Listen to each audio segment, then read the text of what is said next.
It's November 11th, 1946, and another remarkable event is about to be uncovered by Arion, Rebecca, and Olly, the Retrospectors. Nice idea, shame about the execution would probably be my verdict on Stevenage in Hertfordshire, designated as Britain's first new town, today in history in 1946. Now, the idea of the new towns was to replace the housing stock that had been destroyed by Nazi bombs in London and provide those displaced Londoners with more affordable homes and cleaner air. And in Stevenage, England's first pedestrianised city centre, like I say, nice idea. Unfortunately, they clad it all in concrete. And locals were understandably not happy about this because, despite the name, the towns were not really new. What happened was that an existing village would basically be seized upon, and that would be used as the nexus for gigantic concrete modernist monstrosity to be built around it. So Stevenage was an ancient village. It's in the Doomsday Book. And locals didn't really want this to happen, understandably. But their opinions were given astoundingly little weight. Yeah. They were basically told, piss off, it's happening. 6,000 acres were ceded under compulsory purchase. Yeah, you think about the fact that there were 6,400 people. That was the entire population of Stevenage at the time, and they were talking about moving in another 60,000. And it's not surprising that the chap who was the great advocate for it, Lewis Silkin, who was the Minister of Town Planning for the then Labour government, his enthusiasm wasn't quite being reciprocated by the people who he was about to just completely, level the ground around the existing town so as to make way for this huge new development. And in a bid to express that feeling of powerlessness, residents actually changed the railway station's signs to Silkingrad for the arrival of Lewis Silkin on his arrival in town one December night in 1946. But when he met the protesters, this was his reply. He said, "It's no good you jeering, it's going to be done." So yeah, those people who were living in close to London rural countryside were probably not Labour voters, let's be honest. And so, what they, I think to be fair, were right about. I mean, what they sort of cracked onto was that what he was doing was building a Labour voting enclave in Hertfordshire. Now, I'm not saying that's why Labour built it there, because obviously there was a need to house thousands of people. But the point is, they were obviously working class people. That class element was part of the resistance. And also the high-mindedness with which they approached the project. They had this sense that it was going to be a revolution, not just in British town planning, but in global town planning. Silkin said, "Stevenage will in a short time become world famous." And ministers had a sort of laudable ambition, which was to provide everyone with a decent home. And new towns were kind of their solution to this. That, there was this big sort of shanty town existence that lots of people were experiencing. And some of the residents who moved to Stevenage were saying things like, "I actually just want a home with running water." And the concerns over the problems of urban living, overcrowding, poor sanitation, they go back hundreds of years to the Industrial Revolution, really. But the solutions also go back almost as far. So there's a really interesting echo of Lewis Silkin's perspective in an essay that was written in 1695 by a Quaker reformer called John Bellers. He was very progressive. And there's What an did he interesting say? thing. You know what this town needs? A big concrete clock. No, he didn't think that. But the interesting thing about this essay, it was called Proposals for Raising a College of Industry of All Useful Trades and Husbandry, was that it inspired a variety of things that are very different. So on one hand, it inspired the workhouse, why am I trying to sugarcoat it? You could take the rabble and you could put them in an enclosed space, and you could make them more productive, more industrious, more moral by giving them simple food, physical labour in the fresh air.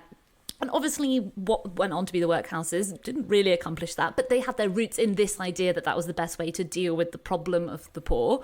But also, this same essay went on to inspire the idea of model communities. Yeah, but what's so irritating is that between that and the creation of the new towns in the 1950s and 60s, you actually had a model in the form of Letchworth Garden City at the turn of the century, and then Welwyn Garden City after that, both very close to Stevenage, literally the next stops on the train line, which are better. I mean, they're still kind of flawed utopias. Like, you'd still these days have big empty factories and, most of the people who live there commuting into London to work. But they are pleasant to be around because of that word garden. Yes. Like Ebenezer Howard, when he created Letchworth Garden City, realised, yes, we need modern infrastructure, home of the world's first roundabout, everybody, but also, let's put trees on the boulevard because that makes people happy.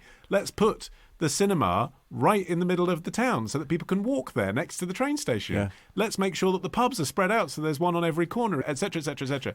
And all those lessons somehow got forgotten about in the rush, basically, to accommodate people after the war. Stevenage is literally grey. Yeah. It is so grey that if you see photos of the town centre in winter, it literally looks like it's been taken in black and white. That's how grey it is. Well, I mean, that's partly because of the prevalent design aesthetic that coincided with this moment, which was modernism. But also this was kind of the antithesis of how British towns generally came about historically. Traditional British towns and cities tended to grow up organically around a particular function, a church or a cathedral or a port or a university or whatever. And then you'd have these kind of higgledy-piggledy streets that would develop away from that function and into the suburbs. But a lot of these new towns lost that sense of individualism and historical purpose that towns that evolve more organically just have baked into them. Yeah, and attractions. There wasn't a leisure centre or a theatre in Stevenage until 1974. Wow. The culture there was shopping. Right. And it's interesting, if you look at the Pathé newsreels from the time, it's literally housewives shopping. Look, Utopia, you can walk to the shop through a pedestrianised city centre. But it's literally, that's all there is to do. And there wasn't even a hospital until 1972. People just died. You're like, you can go to the shops or you can die. They just collapsed in the co-op. But I think that hits onto what makes these kinds of towns depressing, aside from the visuals of the concrete. But people didn't know how badly it was going to denigrate. That's the issue, right? It's like rain you've had streaked concrete. Yeah. They start to look so run down, and the concrete looks kind of stained and depressing, and it doesn't have that futuristic glow about it anymore. But what makes the towns depressing, and I'm not depressing to everyone, no denigration to anyone who lives there, but I feel like there's an element where they are spiritually depressing in the sense that they were centred and planned around making a certain kind of life convenient. One of a nuclear family, a wholesome community. You've got mum who goes to, mum uses the underpass to go to the shops while dad drives down these very straight grid roads to work. And it's all centred around a certain kind of family and family life, which obviously worked really well for lots of the families that moved there, but also as that vision of a nuclear family and a very sort of 1950s stereotypical kind of life, as that vision has been tainted by disillusionment from the late 60s onwards, has that disillusionment with that kind of society kind of rubbed off onto these urban centres that were designed to facilitate it? Well, I mean, the proof to an extent is in the pudding. 32 of these new towns were built and now have a combined population of over 2.7 million people, more than 4.5% of the UK's households. And in 2015, the Town and Country Planning Association did this survey to ask what images new towns conjured in the popular imagination and suggested, quite leadingly, modernist housing estates, bleak architecture, roundabouts. But actually, the responses that they got back were from people, many of whom had actually lived and grown up and been born in these towns, who said, this is kind of like, these jokes have been devised by people who haven't actually lived in these places, and actually they're thriving communities these days. Stevenage itself now has over 80,000 people, so it exceeded in some ways Silkin's vision. Yeah, although they did have to build a few of those sort of anchor reasons to be there. Stevenage is now the headquarters of the Wine Society, for example, and Airbus and GlaxoSmithKline. So there are reasons to live and work in Stevenage because there's big companies there. Stevenage just never had any sass. Like, it just feels like a place you've been shipped to. I'm just cautious that you've immediately pissed off at least 80,000 people in one fell swoop. I should out myself at this point by saying that I've spent a lot of pleasurable hours in Stevenage. I went there to play Quasar laser tag for people's birthdays. My 11th and 12th birthday were in the now defunct American theme restaurant Cody's, which was in the pedestrianised city centre. And I did my driving test in Stevenage, which was a nightmare because it's largely roundabouts. So I sort of have a soft spot for Stevenage. I bought all my favourite records in the R price in Stevenage. Is that good enough for you? It's almost too much. I love Stevenage. I want Stevenage's babies. I want you to list 50 more memories you have of Stevenage. And so another week of retrospecting ends. But next week begins a day early at Club Retrospectors. Join us now to get an exclusive episode every Sunday. Patreon.com/retrospectors. Part of the Acast Creator Network.